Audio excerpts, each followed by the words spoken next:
They came in the microphone. They said, "Do you accept the charges?" I said, "I love Kim Jong-un." Do you admit the charges? Claiming that like I came in and I was blindsided by the fact that I had a new charge. I'm ready to start going live again because honestly I have no fear like that. Still, I don't understand what's going on with Johnny Somali. This guy has done so many things in South Korea. Right now, he is openly saying he loves Kim Jong-un. He has defamed South Korea multiple times in favor of North Korea, yet he is still allowed to stream and say whatever he wants. They're claiming that like I came in and I was blindsided by the fact that I had a new charge and because was like sitting in the wrong place and nervous. This shit was breeze. And the only reason I'm ready to start going live again because honestly I have no fear. Like that's really, these people are clout chasing off my name so badly. Because staying saying I arrived late and hungover. This is just proof that all the people who make videos about Johnny Somali, all the people who watch those videos, and all the people who express their opinions in the comments, calling for justice for those who have been harassed or hurt by Johnny Somali, mean nothing to the South Korean government, because if it did mean anything, Johnny Somali would already be behind bars. There's a lot of evidence against Johnny Somali that could have very easily put him in a Korean prison right now. But what is the Korean government and court doing?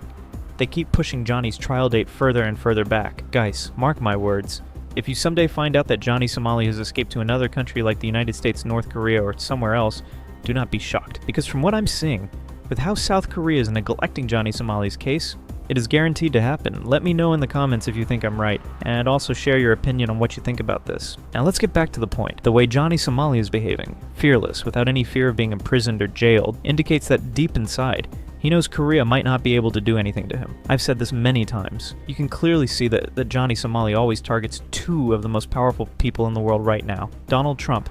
As you can see, Johnny wears a MAGA hat every time he shows up on stream or goes outside. North Korean leader Kim Jong-un. You already know who Kim Jong-un is and what he is capable of. Johnny is always seen praising North Korea and Kim Jong-un while speaking badly about South Korea and South Korean people. Shout out North Korea! Shout out Pyongyang! Shout out Kim Jong-un!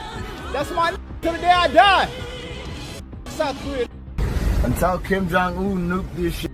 I just don't want to be here when Kim Jong-un press that red button. Johnny knows that relations between North and South Korea are heated, and that South Korea has a good relationship with America. So, if Johnny Somali can ignite any conflict or issue with South Korea involving Trump and Kim Jong-un, he can immediately find a way to escape from South Korea. This is the reason he has suddenly been seen supporting Trump after Trump was elected as president, just like how Kim Jong-un realized he couldn't escape North Korea. Now look at this video and see how Johnny is behaving with a journalist while going to court for his trial. You guys tell me, is it possible for someone who is truly scared of the consequences of his actions, someone who knows how many years he could be in prison, to act this way? Unless he has something big planned or someone backing him up? Let me know in the comments if you can make any guesses. Do you admit the charges? Is there anything you want to say? Do you admit the charges? Don't you want to apologize? I love North. That's not the end. Later in the video, he humiliated that lady's journalist even further during his live stream after the trial ended. On top of that, he made more ridiculous statements while heading to his trial, and later he reviewed his own words during his stream. We had the media come up to us. What did I say to them, man? When the media they came in the microphone. They said, "Do you accept the charges?" I said, "Suck." I love Kim Jong-un. Don't ever. Straight up, I told the journalist that. I swear to God, I told the journalist. She came up to me with a microphone and camera. They said, "What do you have to say? You accept the charges?" I said, "Bitch, I love Kim Jong-un. Suck my dick." I swear to God, I said that to the news. Ever put a fucking camera in my face with a microphone? Look, we came in there. It was 5 minutes. Hey, imagine. I'm literally a GTA 6 character before release. Do not come up to me with a camera and do that.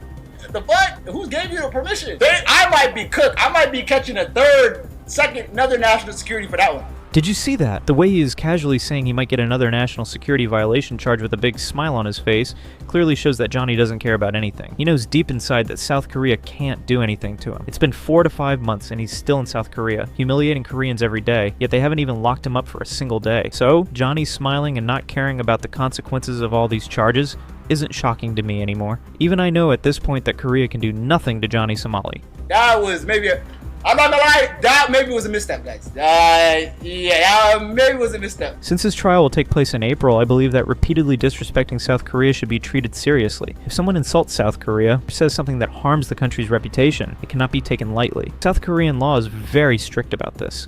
First, there's defamation. It's not just about harming an individual, but also about protecting the country's image. If someone does or says something that damages South Korea's honor, they face heavy fines and possibly prison time. And if it escalates to an anti-state level, the National Security Act could be applied. This law does not allow for any compromises. If considered anti-state, the person won't just face fines, they could be sentenced to long prison terms in many cases. In today's digital age, if someone insults South Korea online, cyber defamation laws will be enforced. Whether it's on Facebook, Twitter, or YouTube, if anyone intentionally posts or says something against the country, they could be taken to court for digital defamation. The punishment could be jail time or a hefty fine. Given all of this, I honestly don't think there's any other way to handle Johnny Somali. I'm not saying all this for no reason. He's insulted South Korea before in his videos, like in this clip. Maybe you've forgotten about his terrible comments. In Japan, he didn't face any punishment for his actions, but the fact that he's repeatedly insulted South Korea and done it publicly, he hasn't been punished for it yet. That's why I brought up this data now. And to all Koreans, get ready for even more humiliation and harassment because of your negligence and ignorance in not punishing Johnny Somali. Johnny has already secured a deal with Party.com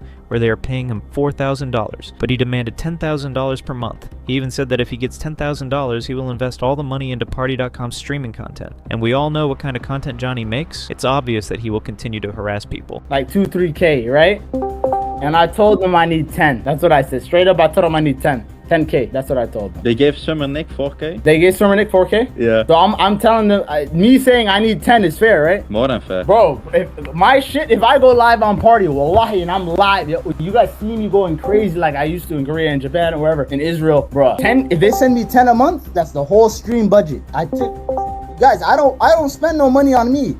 If Party give me 10, I'm putting money in the content, the bitches and the drinking and the party, the nightlife. We're gonna, you know what I mean? I just want I want you guys to go in the Party Discord, right? And be like, yo, Johnny Somali, y'all gotta give him the big deal. Y'all gotta motivate them and show them we have a community. Because when they give streamers deals, they gotta see the community. And I know my community, I've been MIA a little bit, but if I'm ready to come back, y'all gotta come back with me. When I say it's comeback time, it's comeback time, you know? I feel you. Guys, I just don't get it. How low can this platform be? They've already worked with disgusting streamers like Jack Doherty and Joshua Block, and now they want to include Johnny Somali in their deals too? A guy who's a racist, a rape threat, and a pedophile. Party.com is actually willing to do business with him. The things people will do for money are just insane. So right now, Johnny has managed to secure funds. He has money coming in. He hasn't been sent to prison. And he has enough money to hire lawyers. Step by step, Johnny is setting himself up to escape South Korea without facing any consequences. And also, Johnny Somali has gained even more advantages by supporting Trump and North Korean leader Kim Jong-un. So it's safe to say that Johnny Somali escaping South Korea is not a big deal. And honestly, it wouldn't be shocking to anyone. This is the reality, and this is what will happen, whether it's tomorrow or in a few months. So, get ready for that news. If you have anything to say about this, or if you want to share your thoughts on Johnny Somali's case, let me know in the comments. I'd love to hear what you think. It will also help me understand your perspective better.